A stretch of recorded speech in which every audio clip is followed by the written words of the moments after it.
you can sync up the audio. What? But that's what these are for. But I never do that because it just automatically can do that. What's going on, guys? Today we are doing probably one of the most anticipated reviews that I've personally been looking forward to. I'm here with Nikolai helping me to compare these two cameras. What are we going to be doing today? Today we're going to be comparing the specs of each camera and how one camera looks in comparison to the other.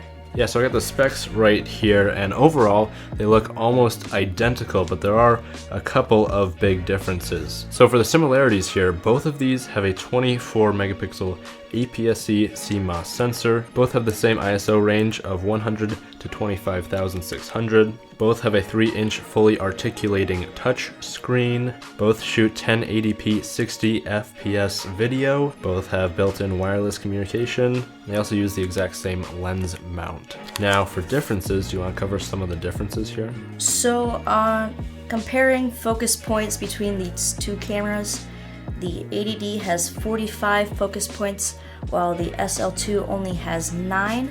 So comparing prices between these two cameras, the SL2 comes in at around $700 with the kit lens, and the 80D comes in at around $1,100 with its own kit lens, which the kit lenses are different. The SL2 has an 18 to 55 kit and the 80D has an 18 to 135 kit lens. Some other major differences here: the SL2 actually has Bluetooth and Wi-Fi, whereas the 80D only has Wi-Fi. Comparing the weights of these two, the SL2 is 453 grams, the 80D is 730 grams, so it is quite a bit heavier.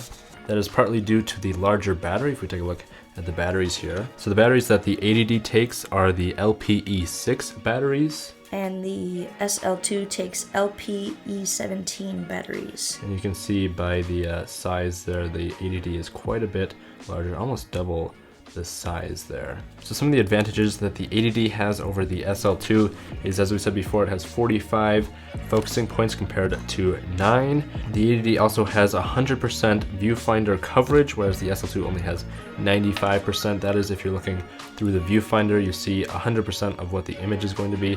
On the SL2, it is cropped just a teeny tiny bit. That's not too big of a deal. The max shutter speed of the 80D is 1/8000th of a second, whereas with the SL2 it is 1/4000th of a second.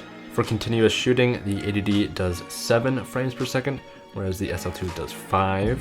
Another big difference if you're doing video recording is that the 80D has a headphone output and the SL2 does not. Both of those do have mic inputs, it's just you're not going to be able to hear what you're recording in live time. Another downside of the SL2 is if you want to access your SD card, you're gonna have to go to the bottom over here. So if you have this on a tripod, you might not be able to get a hold of your SD card. As the 80D on the side, it has the SD card holder, so you can easily flip it out like this and you have access to the SD card. The 80D has a top LCD screen to check like the ISO, shutter speed, aperture, battery life. The SL2 doesn't have that at all. You have to look at the screen itself if you want to find out that information. The 80D has slightly better weather sealing than the SL2, but both are very well weather sealed. Last night we were shooting out at a football game and it was raining off and on a little bit, and both of these cameras did absolutely fantastic.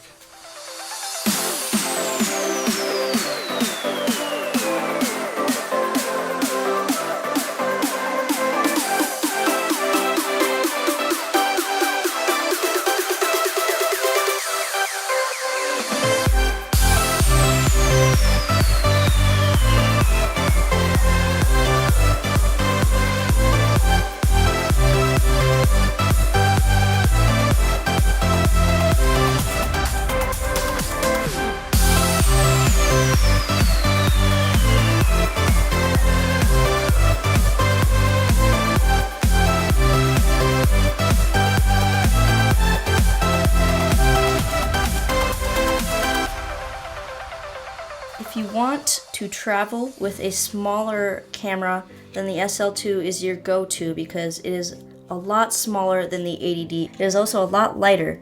so it'll be great to put in your bag. So that's it for the specs side of this. Now we're gonna go outside and do some real world shooting to see these cameras side by side if their quality really looks identical, because the sensors seem to be almost identical.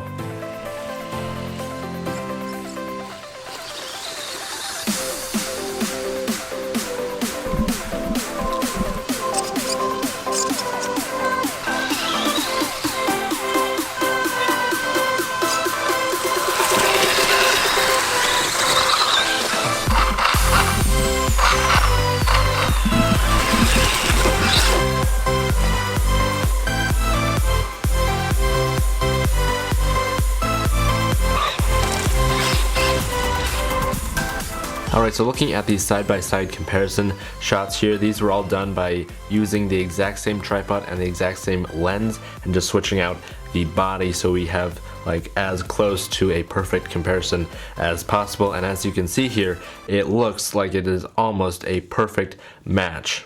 It's so difficult to see any kind of differences here that you'll definitely, if you're using like these two cameras, you can cut in between both of them and it'll look like the exact same camera, which is amazing because the SL2 is $500 less expensive. So basically what this review is kind of trying to show is that you really don't need all of those fancy accessories that the 80D has. All you really need is that bare sort of sensor, which are almost identical. I'm gonna say they are practically identical. Inside the body they have the same sensor, but it is so much less expensive. It's just the all-around perfect beginner DSLR. If you don't have any experience in video or filmmaking, this is definitely an excellent place to start. From videos that I've seen shot on previous Rebel models, I've kind of just felt like they weren't that amazing. It was kind of obvious that that DSLR was just not like a very high quality one, whereas with the 80D, it is just so close to being like a cinema camera that the quality, even though it's not 4K, you can just tell that all those colors are very rich and vibrant and everything just looks amazing. So now that we have this Rebel camera that's looking like this 80D, which is looking like this super expensive cinema camera, it's just mind-blowing that you're able to get an image this amazing for this price.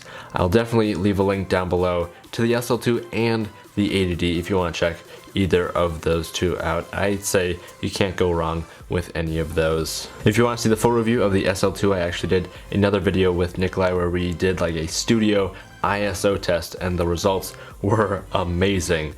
So definitely check that out. Stay tuned for more awesome filmmaking and camera tips in general on this channel, and I think that's it. Thank you for watching, and as always, don't forget to keep it pro.